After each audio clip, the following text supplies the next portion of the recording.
ಇಷ್ಟೆಲ್ಲ ರಾಜಕೀಯ ಆಗ್ತಾ ಇದೆಯಲ್ಲ, ಒಂದು ಸಿಂಪಲ್ ಲಾಜಿಕ್ ಹೇಳ್ಬಿಡ್ತೀನಿ ವೀಕ್ಷಕರು, ಇದು ಯಾಕೆ ಇಷ್ಟೆಲ್ಲ ಆಗ್ತಾ ಇದೆ? ಸಿದ್ದರಾಮಯ್ಯ ಓರ್ವ ಅಹಿಂದ ನಾಯಕ, ಅಲ್ಪಸಂಖ್ಯಾತ, ಹಿಂದುಳಿದ, ದಲಿತ, ಅವರು ಜಾತಿಯಲ್ಲಿ ಕುರುಬ ಆಗಿರ್ಬೋದು, ಹಿಂದುಳಿದ ವರ್ಗಕ್ಕೆ ಸೇರಿರ್ಬೋದು. BJPಗೆ ಆ ದೊಡ್ಡ ಒಂದು ವರ್ಗ, ಅದರಲ್ಲಿ ಅಲ್ಪಸಂಖ್ಯಾತರನ್ನು ಹೊರತುಪಡಿಸಿ ಹಿಂದ ಇದೆಯಲ್ಲ, ದೊಡ್ಡ ವರ್ಗದಲ್ಲಿ ಈ ಸಿದ್ದರಾಮಯ್ಯನ ಈಗ ಮುಖ್ಯಮಂತ್ರಿ ಪಟ್ಟದಿಂದ ಕೆಳಗಿಳಿದ ನಂತರ ನೆಕ್ಸ್ಟ್ ಅವರು ಚುನಾವಣೆಗೆ ನಿಲ್ಲೋದಿಲ್ಲ, ನಿಂತಿರೋದು ಬೇರೆ ವಿಚಾರ ಬಿಡಿ. ಆ ದೊಡ್ಡ ವರ್ಗ ಇದೆಯಲ್ಲ, ವೋಟ್ ಬ್ಯಾಂಕ್, ಅದು ಎಲ್ಲಿಗೆ ಹೋಗುತ್ತೆ ಸಿದ್ದರಾಮಯ್ಯ ನಂತರ? ಸಿದ್ದರಾಮಯ್ಯ ಎಲ್ಲಿ ಡೈರೆಕ್ಷನ್ ತೋರಿಸ್ತಾರೆ ಅಲ್ಲಿಗೆ ಹೋಗಲೇಬೇಕಲ್ವಾ? ಅವರು ಡೈರೆಕ್ಷನ್ ತೋರಿಸೋದಕ್ಕಿಂತ ಮೊದಲು ಅವರು ಡೈರೆಕ್ಷನ್ ತೋರಿಸಿದಾಗ ಅದನ್ನು ಛಿದ್ರ ಮಾಡಿಬಿಟ್ರೆ ಒಂದು ವೇಳೆ ಕಾಂಗ್ರೆಸ್ ಹೈಕಮಾಂಡ್ ನೋಡ್ರಿ ನಿಮ್ಮ ವಿರುದ್ಧ ಆರೋಪ ಬರ್ತಾ ಇದೆ, ರಾಜೀನಾಮೆ ಕೊಡಿ ಅಂದಾಗ ಅದೇನಾಗುತ್ತೆ? ಛಿದ್ರ ಆಗುತ್ತೆ. ಛಿದ್ರ ಆದಾಗ ಎಲ್ಲೋಗುತ್ತೆ? ಅದನ್ನು ಎನ್ಕೇಶ್ ಮಾಡ್ಕೊಳ್ಳೋಕೆ ಬೇರೆ ಬೇರೆ ಪ್ರಯತ್ನಗಳಾಗುತ್ತೆ. BJPಗೆ ಬೇಕಿರೋದು ಅದೇ, ಆ ಹಿಂದ ದೊಡ್ಡ ವೋಟ್ ಬ್ಯಾಂಕ್ ತನಗೆ ಬೇಕು. ಇಲ್ಲ ಅಂತಂದರೆ ಸಿದ್ದರಾಮಯ್ಯ ಯಾರಿಗೆ ತೋರಿಸ್ತಾರೆ ಅಲ್ಲಿಗೆ ಹೋಗ್ಬಿಡುತ್ತೆ. DK ಶಿವಕುಮಾರ್ಗೂ ಗೊತ್ತು, ನಾನು ಸಿದ್ದರಾಮಯ್ಯನ ವಿರುದ್ಧ ಈ ಟೈಮಲ್ಲೇನಾದರೂ ಕತ್ತಿ ಮಸೆದರೆ ಮುಂದಿನ ಚುನಾವಣೆಯಲ್ಲಿ ಅಹಿಂದ, ನಾಟ್ ಹಿಂದ ಬೇಕಿರೋದು BJP, ಅಹಿಂದ ನನ್ನ ಜೊತೆ ಬರೋದಿಲ್ಲ. ನಾನು ಈಗ ಸಿದ್ದರಾಮಯ್ಯನವರ ಪರವಾಗಿ ನಿಂತರೆ ನೆಕ್ಸ್ಟು ಮುಖ್ಯಮಂತ್ರಿ ಅಭ್ಯರ್ಥಿ ನಾನೇ, ನನ್ನ ಜೊತೆ ಒಂದು ಪ್ರಚಾರಕ್ಕೆ ಸಿದ್ದರಾಮಯ್ಯನವರು ಬಂದು DK ಶಿವಕುಮಾರ್ ಅವರ ಕೈ ಬಲಪಡಿಸಿ ಅಂತ ಹೇಳಿದರೆ ಸಾಕು, ಎಲ್ಲ ಓಟ್ ಹಾಕ್ಬಿಡ್ತಾರೆ. ಇದನ್ನು ನೋಡ್ತಾ ಇರ್ತಾರೆ ಎಲ್ಲರೂ ಕೂಡ. ಅವತ್ತು DK ಶಿವಕುಮಾರ್ ಅವರಿಗೆ 6% ವೋಟ್ ಜಾಸ್ತಿ ಬಂತು ಗೊತ್ತಾ ವಿಧಾನಸಭಾ ಚುನಾವಣೆಯಲ್ಲಿ? ಯಾಕೆ ಬಂತು?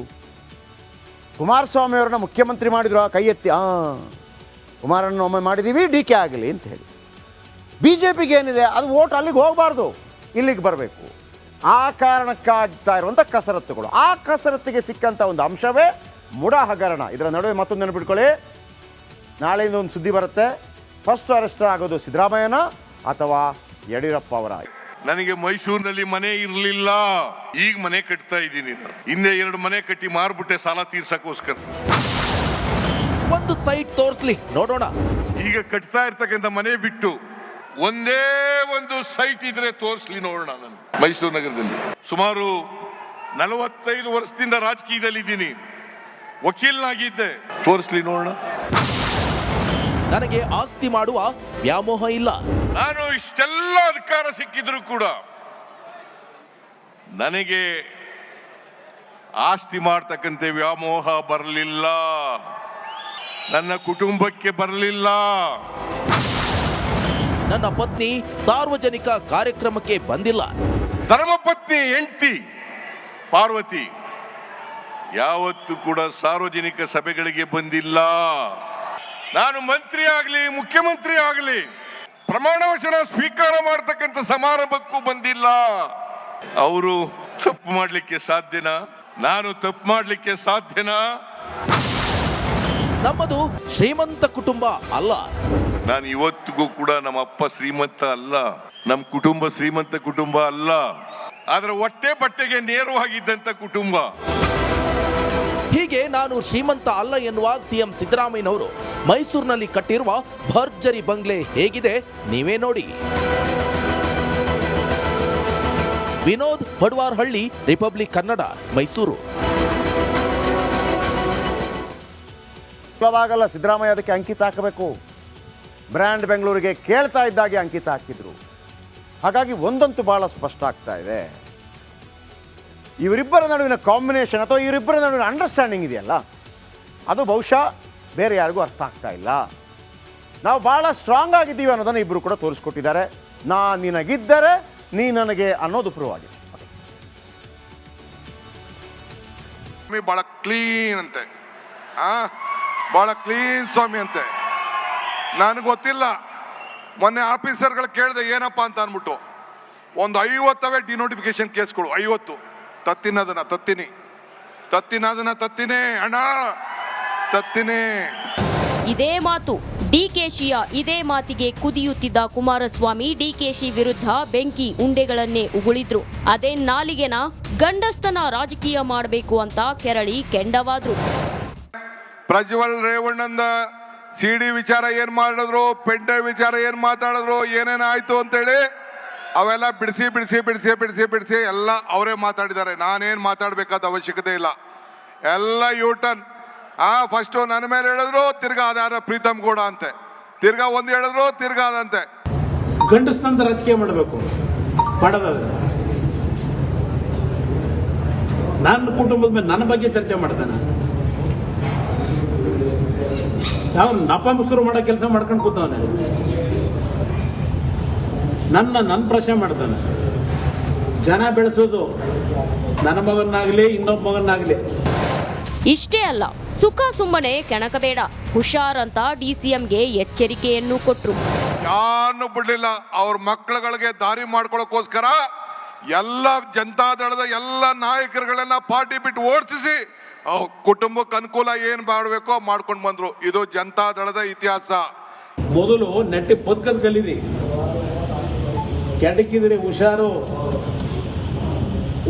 ಶಿವಕುಮಾರ್, ನನ್ನ ಹತ್ರ ಮೆಟೀರಿಯಲ್ಗಳು ಬರ್ತವೆ, ಯಾವಾಗ ನಾವು ತೆಗೆದಿದ್ದೀವಿ ಭೂಮಿಯಲ್ಲಿ ಬದುಕಕ್ಕಾಗಲ್ಲ ಅಂತ ಮೆಟೀರಿಯಲ್ಗಳು ಶುರು ಆಯ್ತವೆ.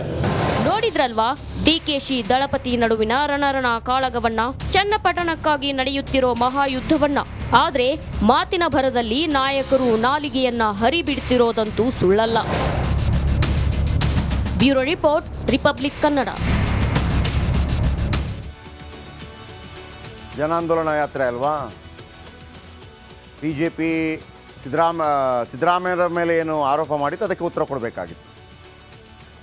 HD ಕುಮಾರಸ್ವಾಮಿ ಕೂಡ ಯಾರ ಮೇಲೆ ಆರೋಪ ಮಾಡಬೇಕಾಗಿತ್ತು? ಸಿದ್ದರಾಮಯ್ಯನವ್ರ ಮೇಲೆ. ಇದು ಹೆಂಗಾಗ್ಬಿಡಿದ್ರೆ ಕಾಯನ ಇಪಿಯನೇ ಗ್ಲಾಸ್ ಪೊಡ್ಡಲ್ಲ ಅಂತ ಒಂದು ಹಿಂದಿಗಾದೆ ಇದೆ. ತಿಂದಿಲ್ಲ ಉಣ್ಣಿಲ್ಲ ಗ್ಲಾಸ್ ಹೊಡೆದೋಯ್ತು ಅಂತೇಳಿ. ಇವರಿಬ್ಬರ ನಡುವೆ ಜಗಳ ಆಗಿದೆ. ಅದರಲ್ಲಿ ಅವರ ಒಂದು ಕ್ಲೀನ್ ಸ್ವಾಮಿ ಅಂತಿದ್ರು. ಈ ಕರ್ನಾಟಕದಲ್ಲಿ ಒಂದು ಫೇಮಸ್ ಇದೆ, ಕ್ಲೀನ್ ಕೃಷ್ಣಪ್ಪ ಅಂತಿದೆ.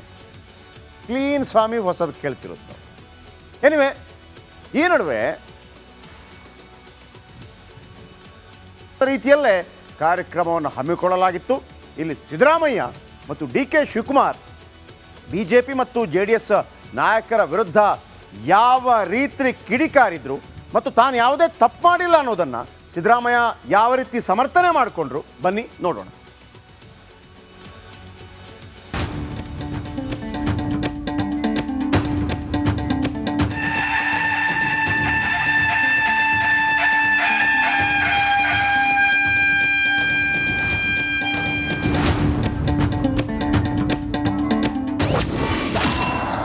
JDS BJP ವಿರುದ್ಧ ಕಾಂಗ್ರೆಸ್ ವಾರ್. ಮೈಸೂರಿನಲ್ಲಿ ಡಗರು ರಾಮಯ್ಯ ಗುಟುರು. ಸಿಎಂ ಸಿದ್ದರಾಮಯ್ಯ ವಿರುದ್ಧ ವಿಪಕ್ಷಗಳು ಸಮರ ಸಾರಿವೆ. ಇದರ ಮಧ್ಯೆ ಕಾಂಗ್ರೆಸ್ ಜನಾಂದೋಲನ ಸಮಾವೇಶ ದೊಡ್ಡ ಮಟ್ಟದಲ್ಲಿ ಯಶಸ್ಸು ಕಂಡಿದೆ. ನಾನು ಯಾರಿಗೂ ಹೆದರಲ್ಲ, ಬಗ್ಗಲ್ಲ, ಜಗ್ಗಲ್ಲ, ಯಾರೇನೇ ಮಾಡಿದ್ರು ಸರ್ಕಾರ ಉರುಳಲ್ಲ ಅಂತ ಸಿಎಂ ಸಿದ್ದರಾಮಯ್ಯ ಗುಡುಗಿದ್ರು. ಮಾಡ್ಲಿಕ್ಕೆ ಸಾಧ್ಯನಾ? ನಾನು ತಪ್ಪು ಮಾಡ್ಲಿಕ್ಕೆ ಸಾಧ್ಯನಾ? ಈ ರಾಜ್ಯದ ಜನರಿಗೆ ದ್ರೋಹ ಮಾಡ್ಲಿಕ್ಕೆ ಸಾಧ್ಯನಾ? ಯಾವತ್ತೂ ಕೂಡ ದ್ರೋಹ ಮಾಡಲ್ಲ, ಮಾಡಿಲ್ಲ, ಮಾಡೋದು ಇಲ್ಲ. ನಾನು ಎಲ್ಲಿವರೆಗೆ ರಾಜಕೀಯದಲ್ಲಿ ಇರ್ತೀನಿ ಅಲ್ಲಿವರೆಗೆ ಮಾಡಲ್ಲ. ಯಡಿಯೂರಪ್ಪನವರು ಅವ್ರಿಗೇನಾದ್ರು ಮಾನ ಮರ್ಯಾದೆ ಇದ್ದಿದ್ರೆ ರಾಜಕೀಯದಿಂದ ನಿವೃತ್ತಿ ಆಗಬೇಕಾಗಿತ್ತು. 82 ವರ್ಷ ಅವರಿಗೆ, 82 ವರ್ಷ ಸೆಕ್ಷುವಲ್ ಹರಾಸ್ಮೆಂಟ್ ಮಾಡಿ ಪೋಕ್ಸೋ ಕೇಸ್ನಲ್ಲಿ ಸಿಕ್ಕಾಕೊಂಡು ಚಾರ್ಜ್ ಶೀಟ್ ಹಾಕಿದ್ದಾರೆ. ಅವ್ರ ಮೇಲೆ ಪೋಕ್ಸೋ ಕೇಸ್ನಲ್ಲಿ ಸಿಕ್ಕಾಕೊಂಡು ಚಾರ್ಜ್ ಶೀಟ್ ಹಾಕಿದ್ದಾರೆ. ಅವರು ನಮಗೆ ಬುದ್ಧಿವಾದ ಹೇಳೋದು, ರಾಜೀನಾಮೆ ಕೊಡಿ. ಇಷ್ಟೆಲ್ಲ ಅಧಿಕಾರ ಸಿಕ್ಕಿದ್ರು ಕೂಡ ನನಗೆ ಆಸ್ತಿ ಮಾಡ್ತಕ್ಕಂಥ ವ್ಯಾಮೋಹ ಬರಲಿಲ್ಲ, ನನ್ನ ಕುಟುಂಬಕ್ಕೆ ಬರಲಿಲ್ಲ. ನನ್ನ ಧರ್ಮಪತ್ನಿ ಹೆಂಡತಿ ಪಾರ್ವತಿ ಯಾವತ್ತು ಕೂಡ ಸಾರ್ವಜನಿಕ ಸಭೆಗಳಿಗೆ ಬಂದಿಲ್ಲ.